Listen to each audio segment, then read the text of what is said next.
Olá, olá, meus queridos alunos. Vamos para mais uma revisão, Direito Penal 2.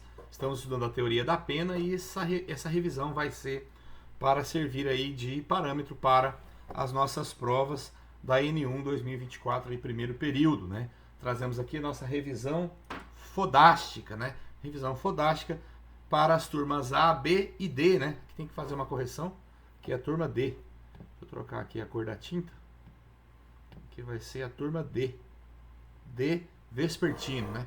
Mas vamos lá para a nossa aula. Nós vamos estudar especificamente a teoria geral da pena, dos artigos 32 até o 58, depois a aplicação da pena, chegando lá até a parte de assambarcar ali um pouquinho do sursi, né? Então, sem mais delongas, vamos aqui para a nossa aula, né? Vamos para a nossa aula de hoje, né?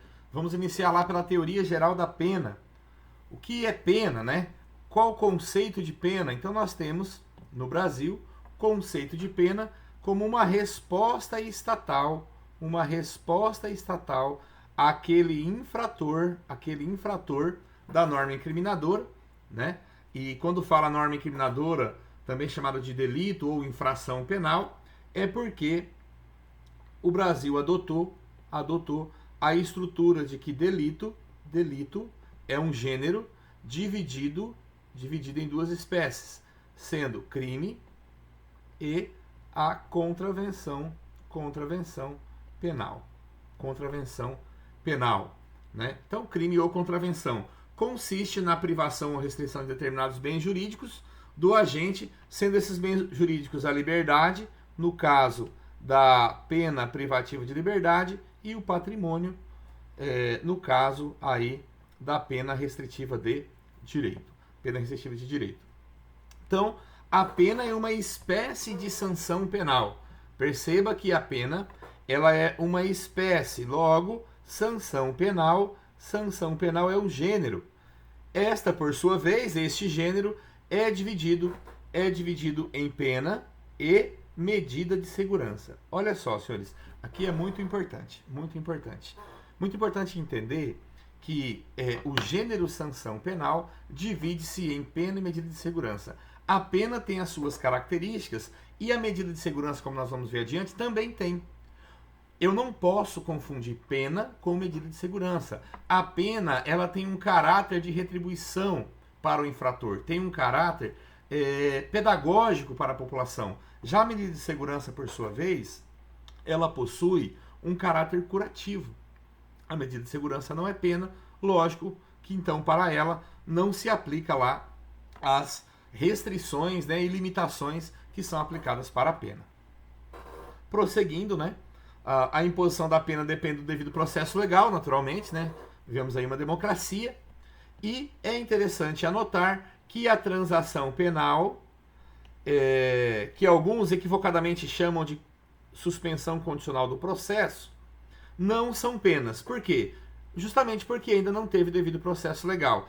E por que fala que é equivocado chamar de suspensão condicional,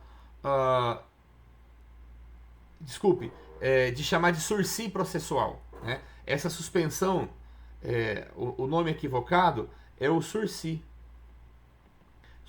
processual. Alguns doutrinadores, né, chamam lá de sursi processual. E por que é equivocado? É equivocado porque eu não tenho ainda processo.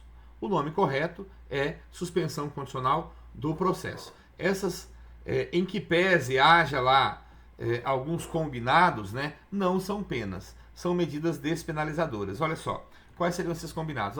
Eu vou oferecer para você uma transação penal, você vai ficar tantos anos sem poder praticar nenhum outro delito, e você vai prestar serviço à comunidade, você vai pagar determinada quantia para determinado órgão. Isso está dentro do contexto da Lei 9.099, não são penas, mas são medidas despenalizadoras.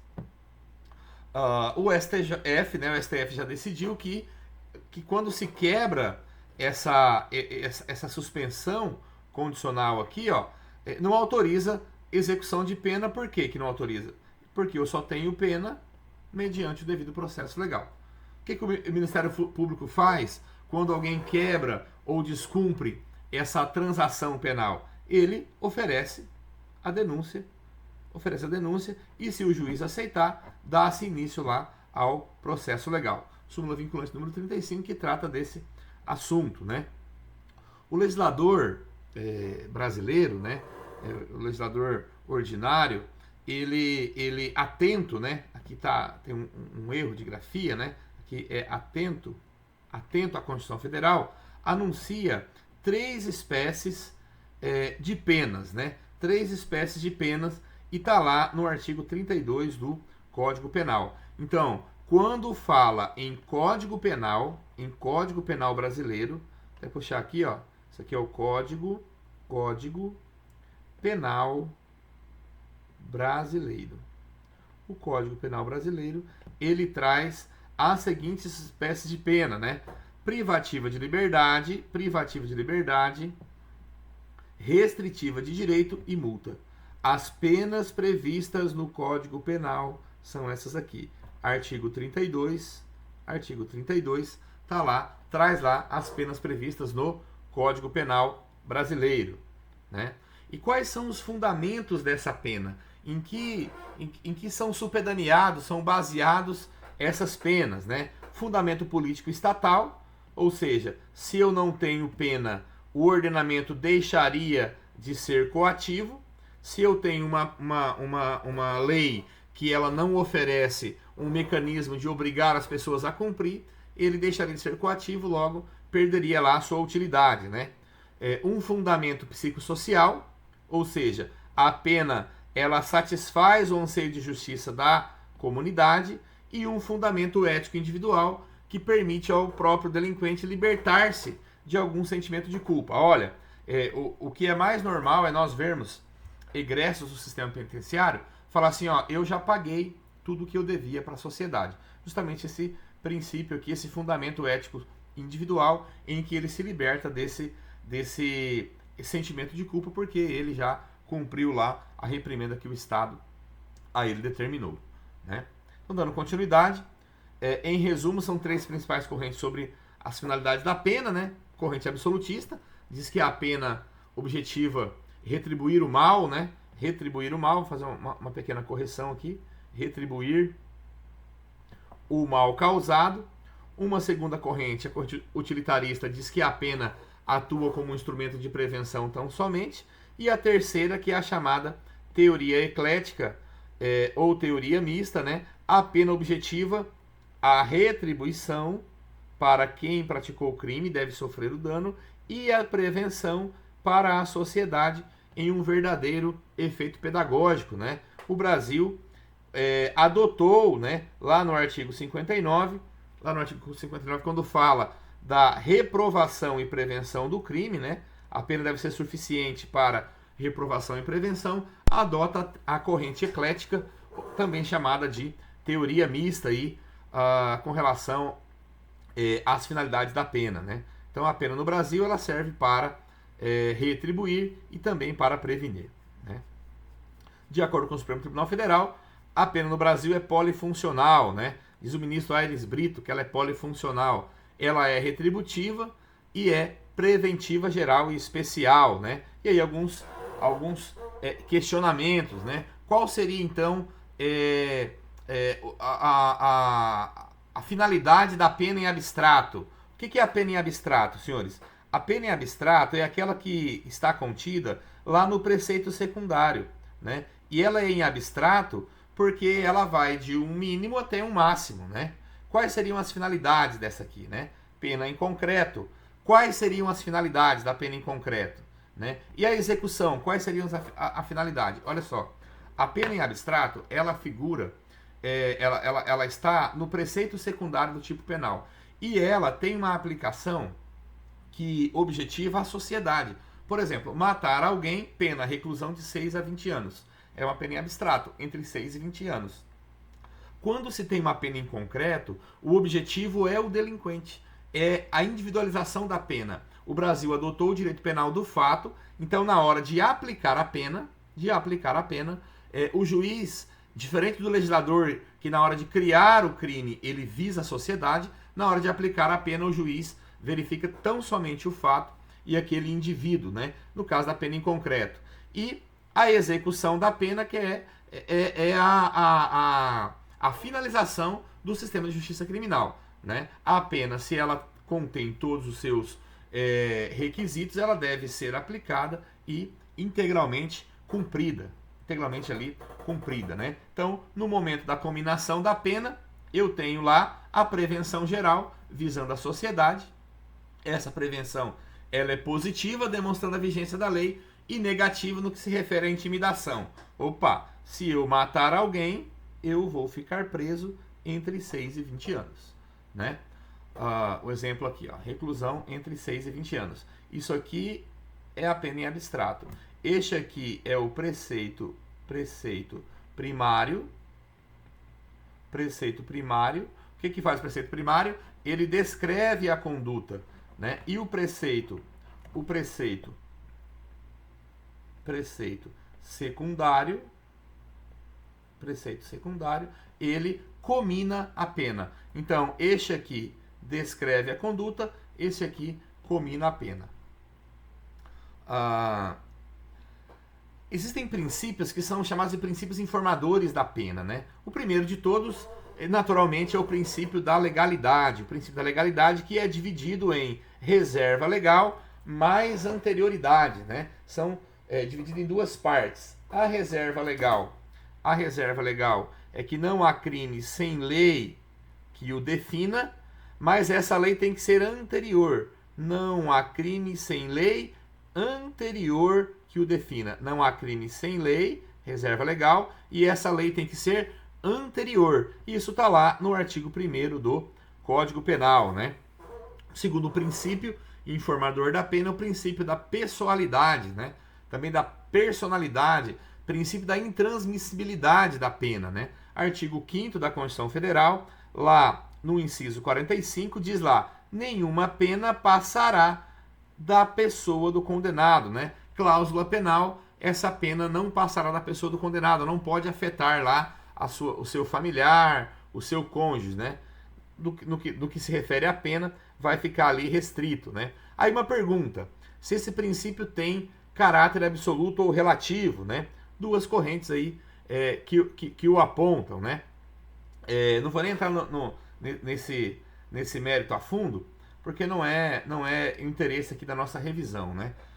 Mas veja bem, só para nós fecharmos aqui, o princípio da intransmissibilidade. O que tem cláusula penal não passa da pessoa do condenado. Por exemplo, alguém recebe uma pena de multa, essa pena no valor de R$500 mil, e essa pessoa vem a falecer. Ele vem a falecer. A pena de multa, ela é cobrada pela Fazenda Pública, como dívida de valor. Este valor, por ser cláusula penal, quando este devedor, né, que recebeu essa pena, esse condenado, falecer, vai incidir lá a extinção da punibilidade pela morte do agente, lá do artigo 107, inciso 1. Né? Então, só para nós esclarecermos aqui a questão da intransmissibilidade da pena. Né? Temos lá o princípio da inderrogabilidade, também chamado de inevitabilidade, ou seja, o direito penal ele é inevitável. O direito não se importa com a sua opinião, desde que você cumpra, né? Desde que você cumpra a definição legal. Então, assim, ó, a pena, desde que presentes todos os seus pressupostos, deve ser aplicada e cumprida. O princípio da inderrogabilidade, da inevitabilidade, é isso aqui, ó. Desde que presentes os pressupostos, deve ser aplicada a pena para quem infringiu e essa pena deve ser cumprida, né? Esse princípio deve ser analisado com o princípio da necessidade da pena. Por quê? Por que deve ser analisado com o princípio da necessidade da pena? Olha só. Porque tem casos em que o Estado não tem interesse em aplicar a pena, né? E vou trazer dois exemplos aqui, ó. O primeiro é o perdão judicial e o segundo é o sursi, né? A regra é princípio da inderrogabilidade. Mas eu tenho aqui duas exceções ao princípio da inderrogabilidade, ao princípio da inevitabilidade. O primeiro é o perdão judicial e o segundo é o sursi. Então vamos lá. Vamos alcançar aqui. Olha só, o que é o perdão judicial? Em alguns casos, o legislador inseriu lá, por exemplo, no homicídio, ele inseriu que se a conduta afetar o criminoso de forma tal que seja desnecessário a aplicação da pena, o juiz poderá não aplicá-la. Deixa eu achar aqui, ó, nosso Código Penal. Código Penal. Vamos pegar aqui o artigo 105. Aliás, desculpe, o artigo 121. 121. Né? E vamos procurar aqui o parágrafo 5º. Parágrafo 5º do 121. Olha só. Na hipótese de homicídio culposo, o juiz poderá deixar de aplicar a pena se as consequências da infração atingirem o próprio agente de forma tão grave que a sanção penal se torne desnecessária. Aqui um exemplo de perdão judicial. Claro que o perdão judicial ele tem que ter previsão legal. Né? O exemplo clássico que a doutrina traz aqui é do pai. Aquele pai que vai tirar o carro da garagem, né, atropela e mata o próprio filho. Né? Imagina que foi um homicídio culposo, mas as consequências desse homicídio elas são tão graves, afetam de tal forma o autor que a aplicação é desnecessária. Por sua vez aqui o sursi, deixa eu voltar aqui na tela da... Por sua vez, o sursi ele é a suspensão condicional da execução da pena, prevista lá no artigo 77. Né? E quais são as regras do 77? Deixa eu até melhorar aqui. Ó. O sursi está previsto lá no artigo 77 do Código Penal brasileiro. Né? Então, por exemplo, quando não cabe, eu tenho lá a pena privativa de liberdade, não cabe a substituição por pena restritiva de direito, o juiz passa a analisar a possibilidade de aplicação do 77. Por exemplo, um crime cuja pena, em concreto, não é maior que 2 anos, é aplicável o sursi. Neste caso, não interessa para o Estado que haja lá o encarceramento. Então, eu tenho aqui duas exceções ao princípio da inderrogabilidade, que é o perdão judicial e o sursi. Senhores, o princípio da dignidade da pessoa humana, não vou nem me deter muito nele aqui, mas nós temos o princípio todo princípio, todo direito fundamental, todo direito humano, ele tem um limite. Né? Ele tem um limite. Por exemplo, a vida privada ela é um direito fundamental, a inviolabilidade da vida privada. Porém, eu tenho uma limitação. O interesse público, por exemplo, pode, né, em caso de prática de crimes, com a devida reserva de jurisdição, eu ter uma autorização judicial para interceptar uma ligação telefônica, para fazer uma busca e apreensão, para violar lá a vida privada. Então, esse é um limite. Porém, até esses limites possuem um limite. O chamado limite dos limites dos direitos fundamentais é a dignidade da pessoa humana. Então, eu não posso, nem com base em um limite de um direito fundamental, violar a dignidade da pessoa humana, porque esse aqui é o princípio balizador de todos os demais princípios constitucionais. Né? Eu tenho também, trazido pela Constituição Federal,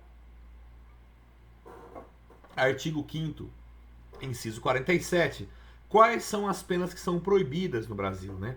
Primeira delas, pena de morte, ela é proibida, via de regra, né? Tem que anotar aqui, regra. A regra é ser proibido, né?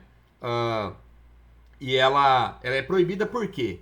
Porque é a pena capital, né? Não há que falar em ressocialização, não há que falar em em cumprimento por parte do apenado, porque ele vai morrer. Então a regra é que ela é proibida, mas eu tenho uma exceção. A exceção é a possibilidade da pena de morte nos casos de guerra declarada, né? O artigo 84 traz essa situação, né?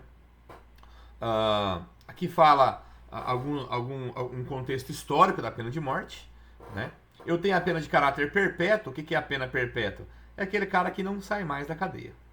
Ele vai ser condenado e vai passar lá o resto dos seus dias na cadeia. O ordenamento jurídico brasileiro, né, a Constituição Federal, ela veda a pena de caráter perpétuo e o Código Penal brasileiro limita aqui em 40 anos, o máximo de cumprimento de pena no Brasil, né? E por quê? E qual é o principal argumento para proibir a pena de caráter perpétuo? É porque não tem ressocialização. Não tem ressocialização, não incentiva nada. O cara não vai sair mesmo, ele vai melhorar para quê? Como pessoa, né? Aqui tem alguns dizeres sobre o Estatuto de Roma. O Estatuto de Roma, senhores, que o Brasil é signatário, ele, só para fazer um adendo aqui, né? Ele criou o Tribunal Penal Internacional, né? Criou o TPI. E o Brasil é signatário do Estatuto de Roma. Algumas pessoas, líderes aí de países estrangeiros, que possuem mandados de prisão pelo TPI, se vierem ao Brasil, deverão ser presos, né? Porque o Brasil é signatário do Estatuto de Roma, que trouxe o TPI. Mas né, nós vivemos um imbróglio aí no Brasil, teremos um problema aí na próxima reunião do G20, né? Voltando ao assunto, o Brasil ratificou o Estatuto de Roma, prevê lá pelo caráter perpétuo, mas não suplanta, né, a ordem interna, né? A Constituição se aplica apenas na ordem interna, não na ordem de decisão do legislador internacional. Agora aqui é interessante, senhores, olha só a pergunta, ó. Se eu tenho uma vedação da pena de caráter perpétuo, então a pena perpétua ela é proibida, né? Essa pena aqui ela é proibida. O prazo indeterminado da medida de segurança não estaria violando a Constituição? Por quê? Porque a medida de segurança é assim, ó. Quando alguém pratica um crime, o crime ele possui lá os seus 3 substratos, né? O fato tem que ser típico, tem que ser ilícito e quem praticou tem que ter culpabilidade. O primeiro elemento da culpabilidade é a imputabilidade. O que é a imputabilidade? É a pessoa saber o que está fazendo. No momento da ação ou da omissão, ela consegue identificar o caráter ilícito dessa ação. Quando a pessoa tem algum problema e ela não tem esta característica, este elemento faz com que não haja culpabilidade, faltando um dos elementos no conceito analítico de crime, eu não tenho um crime. Então, quando um louco de todo gênero pratica uma conduta definida como crime, ele não pratica crime. Só que ele é um risco para a sociedade. O que vai ser aplicado a ele? Uma medida curativa, uma medida de segurança. Essa medida de segurança é de no mínimo 1 e no máximo 3. Aliás, de no mínimo de 1 a 3 anos. Isso aqui é o mínimo. E tem máximo? Não tem máximo. O prazo é indeterminado. Por ser uma medida curativa, só vai sair quando curar. O juiz coloca lá 2 anos. Depois dos 2 anos, todo ano ele faz um exame.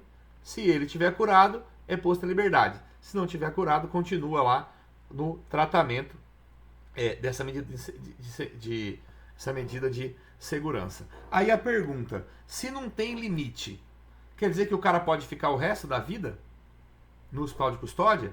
Sim, pode.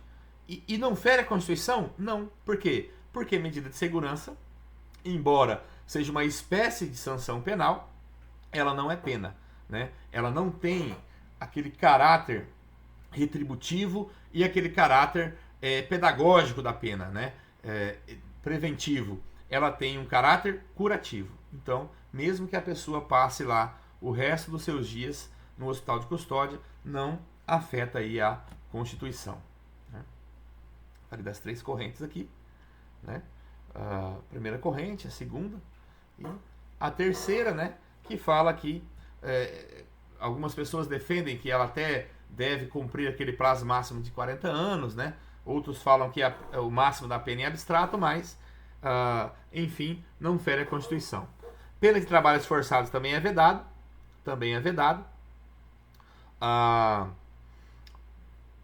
Trabalhos forçados, aí vem a pergunta, prestação de serviço à comunidade. Prestação de serviço à comunidade, como nós estudamos, é uma pena restritiva de direito, né? Por ser uma pena restritiva de direito, não é pena de trabalhos forçados, logo, não afeta a Constituição, né? É uma pena alternativa à prisão, inclusive mais vantajosa para o condenado, né? Acaba sendo lá um benefício. Trabalho penitenciário, por exemplo, o preso tem que trabalhar, né? Dever do preso trabalhar, ele tem dever, tem direito de trabalhar. Não é trabalho forçado, né? O trabalho estabelecido na LEP, embora obrigatório, possui finalidade educativa e produtiva, sendo inclusive aqui remunerado, né? O preso, quando trabalha, ele recebe lá, percebe o seu salário, né? Pena de banimento, né? É uma pena de expulsão nacional do território. Pena de natureza cruel, o próprio nome já diz, né? Essas aqui são as penas que a Constituição Federal proíbe aí no Brasil, né? Não é possível que uma dessas penas seja aplicada no Brasil. Por outro lado, a Constituição também traz as penas que são permitidas no Brasil, né? E esse rol aqui, ele é exemplificativo. Por quê? Porque a legislação infraconstitucional, ela pode criar outras, né? Então, por exemplo, a lei regulará a individualização da pena e adotará, entre outras, as seguintes, né? Privação ou restrição de liberdade, perda de bens, multa, prestação social alternativa, suspensão ou interdição de direitos, né? Então essas aqui são as penas que eu tenho lá, artigo 5º, inciso 46 da Constituição Federal, né? Eu trouxe nos slides anteriores as penas que são proibidas no Brasil e agora as que são permitidas, naturalmente aqui, entre outras, né? Entre outras. Sobre a aplicação da pena, né? Então vamos lá. O camarada foi lá, né?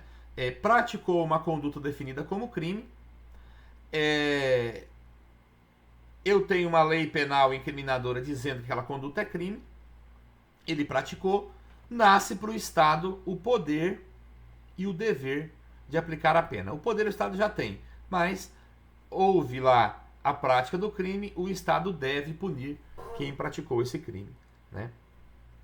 E para que essa pessoa seja punida, deve-se observar o devido processo legal e todas as suas características, né? O processo se encerra com a sentença, ele se inicia com o recebimento da denúncia pelo juiz e encerra-se com a sentença, e sentença nada mais é que um ato judicial que impõe ao condenado a pena individualizada, né? Aí uma observação aqui, muito importante, pra caralho, né? Transação penal, suspensão condicional do processo, não são penas, são medidas despenalizadoras, já falamos aqui sobre isso, né? Então, como que vai ser a fixação da pena privativa de liberdade, né? Eu tenho lá no artigo 68 as regras para se fixar a pena. Depois que o juiz fixou a pena, ele passa a fixar o regime inicial de cumprimento. Fixado o regime inicial de cumprimento, o juiz vai verificar a possibilidade de substituir a pena privativa de liberdade por uma pena restritiva de direito ou multa, né? Por penas alternativas, que é uma pena alternativa, né? Alternativa ao quê? À prisão. Não sendo possível, ele ainda vai verificar a possibilidade de aplicação do sursi, que é a suspensão condicional da execução da pena. Senhores, a suspensão ela é condicional. Essa definição aqui do sursi está no artigo 77 em diante, né, do Código Penal brasileiro, né? Essa substituição vai obedecer lá o artigo 44, as regras do 44, está lá. Então, a partir do artigo 43 traz quais são as penas restritivas de direito e dali em diante, né? O cálculo da pena como que é feito, né? Eu tenho aqui o artigo 68 que diz, ó, a pena base será fixada atendendo-se ao critério do artigo 59, né? Então eu tenho aqui a pena base. Em seguida, serão consideradas as circunstâncias atenuantes e agravantes para a chamada pena intermediária. E por último, as causas de diminuição e aumento, né? Que são as majorantes e as minorantes. Esse é o chamado critério trifásico de Nelson Hungria. O juiz pega lá o artigo 68 e ele divide em 3 fases. Deixa eu pegar aqui, melhorar esse desenho aqui. Vamos lá. Deixa eu melhorar aqui. Eu tenho aqui, vamos pegar um crime aqui hipotético, né? Artigo 121. Tenho lá o preceito primário. Matar alguém. Matar alguém. Eu tenho o preceito secundário, traz a pena. Reclusão. Reclusão. De 6 a 20 anos. Né? O juiz vai pegar o artigo 68. Artigo 68. E ele vai definir a pena na primeira fase, chamada de primeira fase, né? Primeira fase, ou a pena base. Na primeira fase, ele aplica a pena base. Quais instrumentos que o juiz usa? Olha só, artigo 59, né? Essas aqui são as circunstâncias judiciais. E qual será o ponto de partida? A pena em abstrato do preceito secundário. E neste ponto, o legislador deve observar o mínimo e o máximo. Esse mínimo e máximo são parâmetros. São esses parâmetros aqui, ó. Não pode ser menor que 6, nem maior que 20. Então, quando eu tenho um crime, o preceito secundário ele pode ser simples ou qualificado, né? Quais serão os parâmetros? No nosso exemplo aqui, no homicídio, olha só, no homicídio, eu tenho aqui no caput reclusão de 6 a 20 anos. Essa aqui é a pena em abstrato do preceito secundário. O parâmetro é, no mínimo 6, no máximo 20. Se esse homicídio aqui fosse qualificado, a pena seria de 12 a 30 anos. Quais seriam os parâmetros? No mínimo 12, no máximo 30 anos. Né? Então, o que traz os parâmetros para o crime é a pena em abstrato do preceito secundário. Na sequência, o juiz passa... Opa! Acabei apagando sem querer aqui. Vamos retomar aqui. Artigo 68. Eu tenho aqui a primeira fase. Vamos lá. Segunda fase. Na segunda fase, o juiz trata da chamada pena intermediária, que tem as agravantes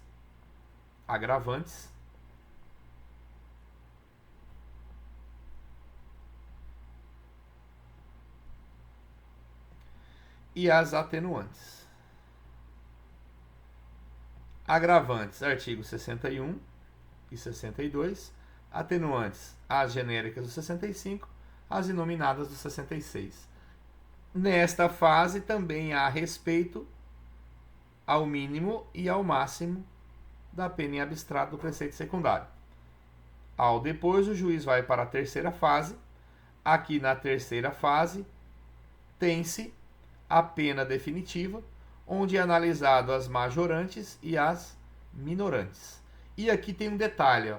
Aqui tem um detalhe. Não deve respeito, aqui não deve respeito ao mínimo e ao máximo. Aqui a pena pode ser menor que o mínimo e pode ser maior que o máximo, né? Não deve respeito ao quê? A pena em abstrato do preceito secundário. Então, na primeira fase aqui, pessoal, aqui vem trazendo, né? O juiz tem por base o artigo 59, parte do preceito secundário simples ou qualificado. Ó. O preceito secundário simples ou qualificado vai ser o parâmetro que o juiz vai ter aí para aplicar a pena, né? Nessa fase, respeitando seus limites mínimos e máximos, né? Aqui, no 59, ele traz as circunstâncias judiciais, que são 8, sendo 5 delas subjetivas e 3 objetivas, né? E também traz ali a questão da finalidade da pena, né? A segunda fase, nós temos a pena intermediária, também chamada de pena provisória, onde o juiz considera como instrumentos as agravantes né, do artigo 61 e 62 e as atenuantes, né, inominadas do 65, genéricas do 65 e nominadas do 66, tendo como ponto de partida a pena base, respeitando nesta fase os seus limites, né?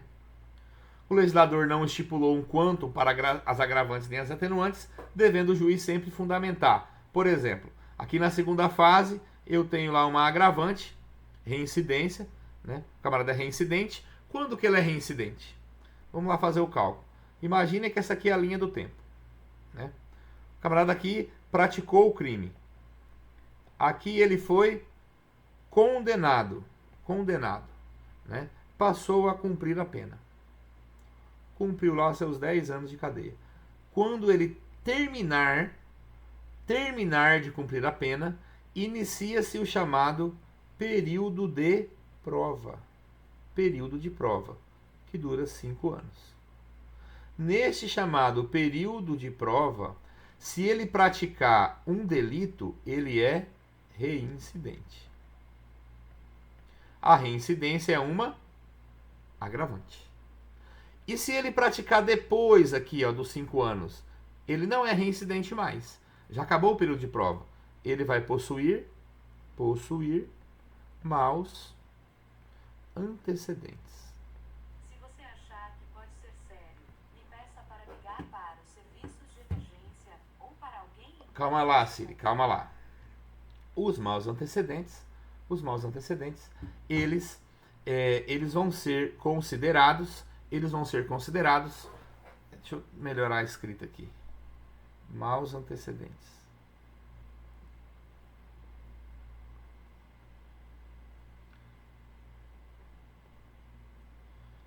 Maus antecedentes, né? A Siri entrou no circuito aqui, né? Maus antecedentes. Então, perceba, ó.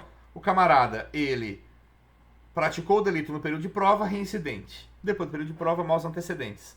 A reincidência, segunda fase, maus antecedentes lá na primeira fase, quando for analisar lá a circunstância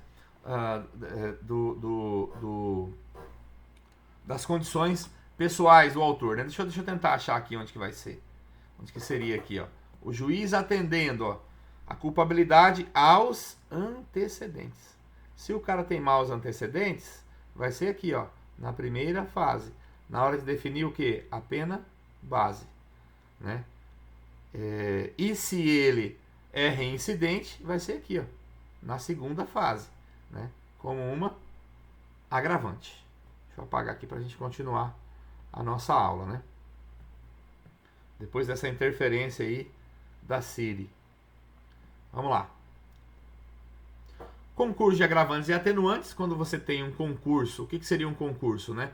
A incidência de duas agravantes ou duas atenuantes seria o concurso homogêneo, ou um concurso heterogêneo quando tem uma agravante e uma atenuante, ou mais, né?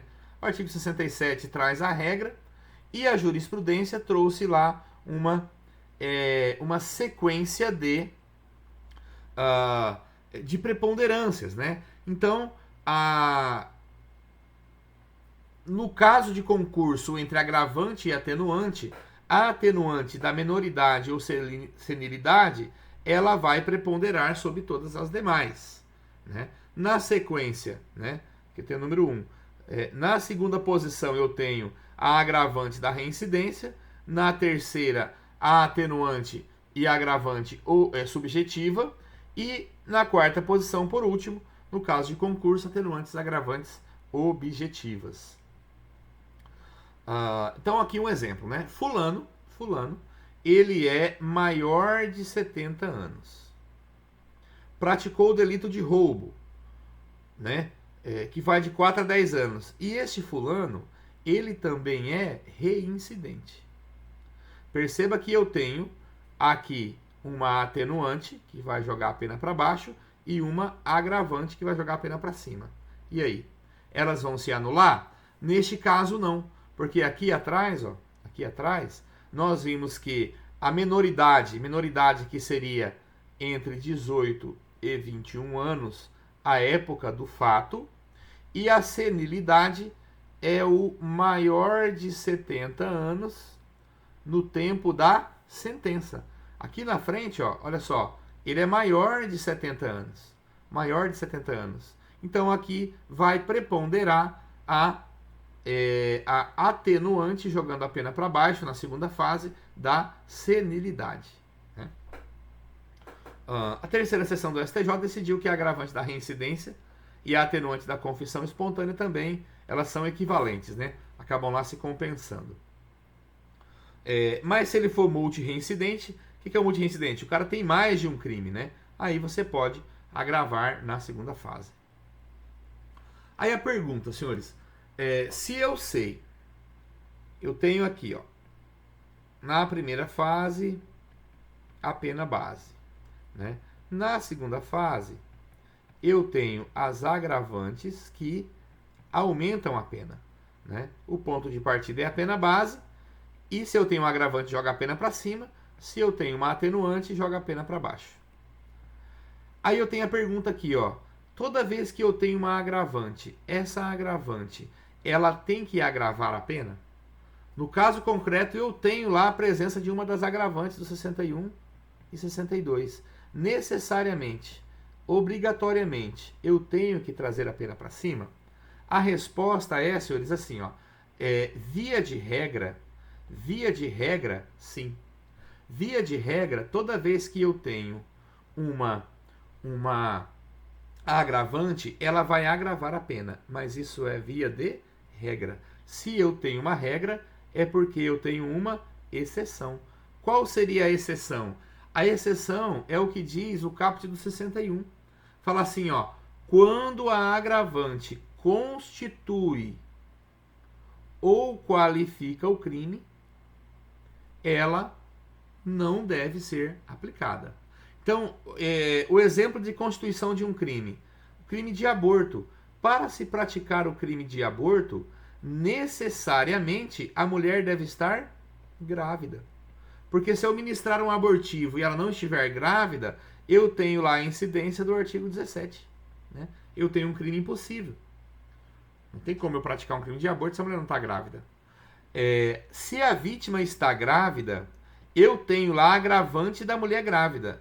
Mas como estar grávido é condição para que eu tenha o crime de aborto, né? Essa agravante ela não pode incidir. Um outro exemplo é quando a agravante qualifica o crime. Eu tenho, por exemplo, aqui, uma pena, preceito secundário, de 6 a 20 anos no homicídio. Se eu tenho uma circunstância que vai qualificar este crime, a pena não será de 6 a 20. Essa pena vai de 12 a 30. Né? As circunstâncias do parágrafo 2º do CP. Né? Percebe que quando começar a falar de pena base, já é em 12 anos. Então, se alguma circunstância, que também é um agravante, qualificar o crime, ela também não deve agravar. Né? Ela também não deve agravar na segunda fase. Se agravar, eu tenho lá um erro, né, que deve ser devidamente corrigido com o instrumento necessário. Né? Por exemplo, homicídio qualificado por motivo torpe. A torpeza também é uma agravante. Só que é o seguinte, ela já qualificou o crime. Não pode lá prejudicar o réu de novo.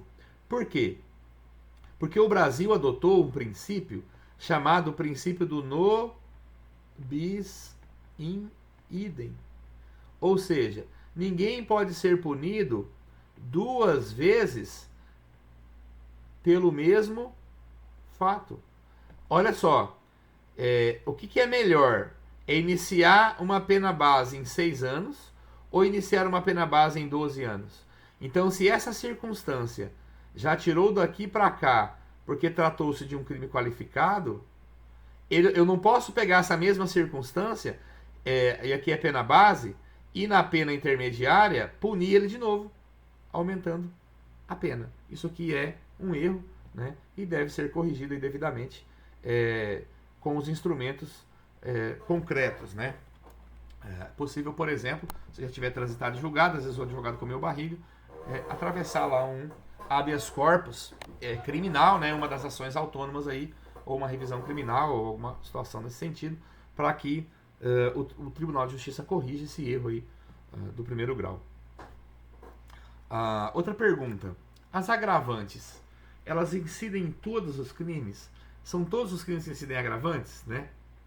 A regra é o seguinte, ó, só incide em crime doloso. Por quê?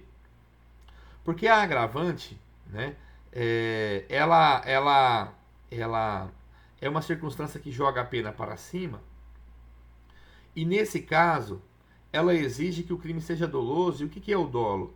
Consciência e vontade do agente. Tá lá, né? Artigo 18, inciso 2 do CP, traz lá o conceito de dolo, né? Mas eu tenho uma exceção.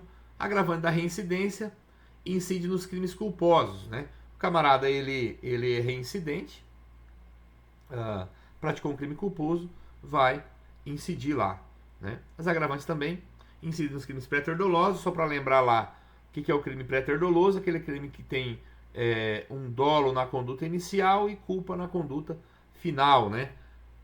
Resumindo em miúdos, o crime pré-terdoloso, ele é um crime doloso qualificado pela culpa. Caminhando para finalização aqui, na terceira fase tem-se lá por instrumentos de causa de aumento e diminuição as majorantes, né? Majorantes jogam a pena para cima e as minorantes que jogam a pena para baixo, né? Qual que é o ponto de partida? É a fase anterior. Então, relembrando aqui, ó, artigo 68, primeira fase, tem lá como ponto de partida da pena base a pena em abstrato do preceito secundário. A segunda fase tem como ponto de partida para a pena intermediária a pena base. E a terceira fase tem como ponto de partida para a pena definitiva a pena intermediária, né? Ponto de partida é a pena apurada na fase anterior. Pena apurada na fase anterior. Deixa eu ver como é que tá aqui. Casos de aumento e diminuição de pena, diferente, senhores, diferente das causas de aumento e das causas de... as causas de aumento e as causas de diminuição, diferente das circunstâncias judiciais, diferente das agravantes e das atenuantes que têm endereço topográfico certo. Por exemplo, circunstâncias judiciais, artigo 59. Agravantes, 61 e 62. Atenuantes, né? Eu tenho lá as genéricas no 65, as nominadas no 66. As causas de aumento e diminuição, elas estão aí, por sua vez, espalhadas. Onde? Né? Na parte geral. Por exemplo, eu trago aqui o artigo 14. O artigo 14, parágrafo único. Ele diz o seguinte, ó: pune-se o crime tentado com a pena do crime consumado diminuído de 1/3 a 2/3. Tá na parte geral, né? Tem na parte especial. Por exemplo, nos crimes contra a dignidade sexual, lá do artigo 226. O 226, ele aumenta a pena em até a metade quando a vítima é, por exemplo, ascendente, descendente, né? Tem lá aquele convívio mais aproximado, né? Na legislação extravagante, nós temos casos aí nas leis penais especiais, né? E aqui está um detalhe, ó. Esse quantum, ele vem fixo ou variável na pena. O tanto que o juiz vai aumentar ou vem diminuir, ele já vai estar definido na legislação. Deixa eu pegar aqui um exemplo no Código Penal. Vamos pegar aqui, ó, a título de exemplo, o 226. Olha só. A pena é aumentada, olha só, de metade se o agente é ascendente, de quarta parte se o crime é cometido com concurso de 2 pessoas, né? De 1/3 a 2/3 se o crime é praticado. Então aqui, ó, aqui eu tenho um quantum fixo e aqui eu tenho um quantum variável, né? Já está na lei. Diferente, senhores, diferente lá da segunda fase, da agravante, da atenuante, ou da própria primeira fase, onde eu tenho as circunstâncias judiciais, em que eu não tenho um quantitativo, o juiz tem que aplicar aquele quantitativo 6 meses, 1 ano, 4 meses e justificar o motivo. Aqui, nas causas de aumento e causas de diminuição, está no próprio tipo penal o que vai ser modificado, né? E essa circunstância ela pode ser fixa, como eu mostrei lá, nos anos 26, ou mesmo variável. E para fechar, né, na terceira fase o juiz não está atrelado aos limites mínimos e máximos do preceito secundário, né? Então aqui ele pode, por exemplo, ter uma pena de 6... Opa! Deixa eu consertar aqui.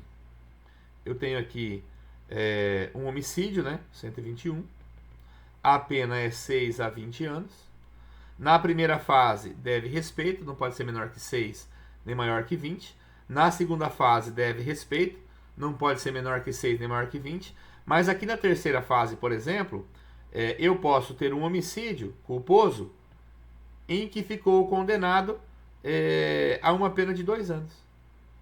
2 anos de reclusão. Esses 2 anos aqui, ó, é possível, inclusive, a aplicação de um sursi, quando não interessa para o Estado lá o cumprimento da pena, né? Então, na terceira fase, não se deve respeito nem ao parâmetro mínimo, nem ao parâmetro máximo. Olha só, pessoal, se eu tenho um homicídio, por exemplo, simples, qual é o parâmetro de aplicação da pena? É o mínimo e o máximo do preceito secundário. Se eu tenho um homicídio qualificado, qual é o parâmetro? É o mínimo e o máximo do preceito secundário. Caminhando aqui para o final, né, da nossa revisão, né? O cálculo da pena privativa de liberdade, eu tenho a primeira fase, pena base, segunda fase, pena intermediária, terceira fase, pena definitiva. Terminou essas fases, o que o juiz vai fazer? Ele vai definir aqui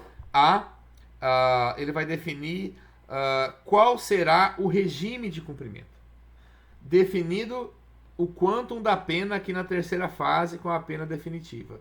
Ele vai definir o regime, se é aberto, semiaberto ou fechado. Depois de ele definir o quantum da pena e o regime, ele vai avaliar, né, se é possível a substituição da pena privativa de liberdade por uma pena restritiva de direito. Se não for possível, ele vai verificar a possibilidade de aplicação do sursi, lá do artigo 77 e seguintes do CP. Né? Então, essa foi a nossa revisão. Né? Eu gostaria de desejar a todos aí bons estudos, né? Porque a sorte só acompanha quem estuda. Bons estudos a todos vocês. Esse não foi um vídeo profissional, mas eu agradeço a todos os alunos que se empenharam, né, todos os dias. Eu sei que não é fácil, mas eu tenho aí por obrigação cobrar os senhores para que possam fazer o necessário, né, para adquirir conhecimento, porque é essencial. Uma boa semana de prova a todos e até mais.